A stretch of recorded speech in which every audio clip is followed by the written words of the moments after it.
Marriage అయ్యి 15 years తర్వాత pregnancy వచ్చింది. చాలా తక్కువ మంది ఉంటారు గుర్తుపెట్టుకునే వాళ్ళు, అంటే ఈ IVF లేకుండా ఆపరేషన్ లేకుండా ప్రెగ్నెన్సీ. నా దగ్గరికి వచ్చేద్దా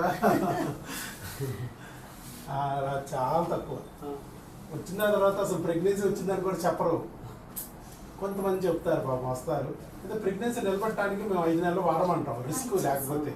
ఆ క్రిములు అనేది, అవును, ఆ క్రిములు అనేది బయట తెలియదు ఎవరికి, ఇప్పటివరకు ఎవరో తెలియదు.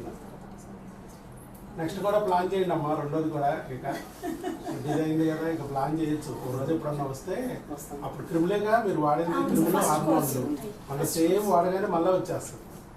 మా తమ్ముడికి 10 years మ్యారేజ్ అయింది సార్. అంటే 1 year కి బాబు పుట్టాడు. బాబు పుట్టినాక మళ్ళీ 9 years కదా గ్యాప్ వచ్చేసిందా? ఓహో, రావచ్చు అమ్మ, అట్లా కూడా రావచ్చు. ఎందుకంటే ఫస్ట్ ప్రెగ్నెన్సీ వచ్చి తర్వాత మళ్ళీ క్రిములు అప్పుడు చేరుతాయి. ఫస్ట్ టైం ఉండవు. ఒక పంట పండిన తర్వాత పురుగు వచ్చింది అనుకోండి, ఇక పంట పండదు. లేదా భూమిలో ఎరువు అయిపోయింది అనుకో, ఇక పంట పండదు. మళ్ళీ ఎరువు చల్లాలి. అలాగే ఏదో తేడా వచ్చి ఉంటుంది హార్మోన్లోనో క్రిముల్లోనో. మన దగ్గర అట్లాగే చాలా మంది వస్తారు, 15 ఏళ్ళు, 18 ఏళ్ళు, 25 ఏళ్ళు. ఇది ఒక బిడ్డ పుట్టాక మళ్ళీ వాళ్ళకి అలా ఏదో మళ్ళీ ఇబ్బంది అని మళ్ళీ వస్తారు కొంతమంది. సరే, అమ్మ దగ్గర చెప్తా.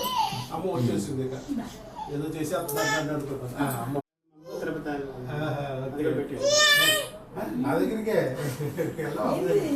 జనరల్